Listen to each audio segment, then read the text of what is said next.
اللہ کے پاک نام سے شروع کرتا ہوں جو بڑا مہربان انتہائی رحم کرنے والا ہے۔ ڈاکٹر نے میرے والد کے حقے پر پابندی لگائی تو والد نے حقہ گودام پر رکھوا دیا۔ یوں دکان کی بڑی انٹریکشن اچانک ختم ہو گئی۔ انہی دنوں ایکسچینج کی اپ گریڈیشن بھی شروع ہو گئی اور ہمارا فون عارضی طور پر کٹ گیا۔ یوں دکان کی دوسری انٹریکشن بھی ختم ہو گئی۔ وہ لوگ جو روز صبح سویرے ہماری دکان پر آ کر بیٹھ جاتے تھے اور ان کی شام بھی اسی دکان پر ہوتی تھی، وہ بھی اچانک غائب ہو گئے۔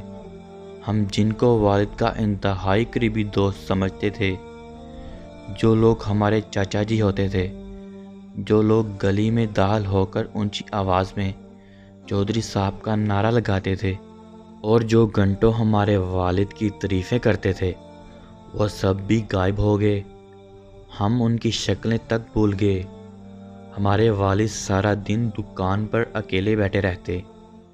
میں اس وقت پرائمری اسکول میں پڑھتا تھا۔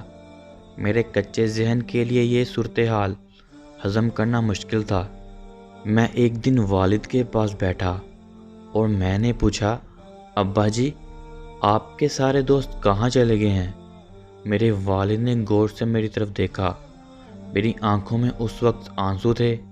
میرے والد نے رومال سے میری آنکھیں صاف کیں، سر پر ہاتھ پھیرا اور بڑے پیار سے کہا، بیٹا، یہ لوگ میرے دوست نہیں تھے، یہ حقے اور ٹیلی فون کے دوست تھے۔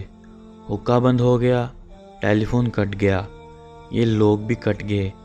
جس دن ٹیلی فون اور حقہ واپس آ جائے گا، یہ لوگ بھی اس دن واپس آ جائیں گے۔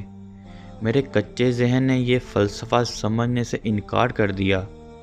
میرے والد نے میرے چہرے کی گو مگو پڑھ لی۔ وہ بولے، بیٹا، یاد رکھو، اللہ تعالیٰ جب آپ کو کوئی نعمت دیتا ہے تو یہ نعمت اپنے ساتھ نئے دوست لے کر آتی ہے، لیکن ہم نعمت کے ان دوستوں کو اپنا دوست سمجھ بیٹھتے ہیں۔ یہ ہماری بیوقوفی ہوتی ہے۔ یہ نعمت جس دن چلی جاتی ہے، یہ سارے دوست بھی رخصت ہو جاتے ہیں۔ میرے والد نے اس دن کے بعد شاندار نصیحت کی۔ انہوں نے فرمایا، بیٹا، آپ کا اصل کمال یہ ہوگا، آپ نعمتوں کے دوستوں کو نعمتوں کا دوست رہنے دو۔ آپ ان لوگوں کو کبھی اپنا دوست نہ بننے دو، تم زندگی میں کبھی مایوس نہیں ہوگے۔ میرے والد نے فرمایا، بیٹا، آپ کار کے دوستوں کو کار کا دوست سمجھو، کاروبار کے دوستوں کو کاروبار کا دوست سمجھو، اور اپنے عہدے کے دوستوں کو اپنے عہدے کا دوست سمجھو۔ ان لوگوں کو کبھی اپنے دل تک نہ پہنچنے دو۔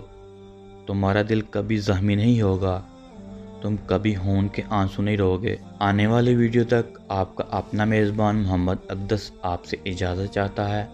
اللہ حافظ۔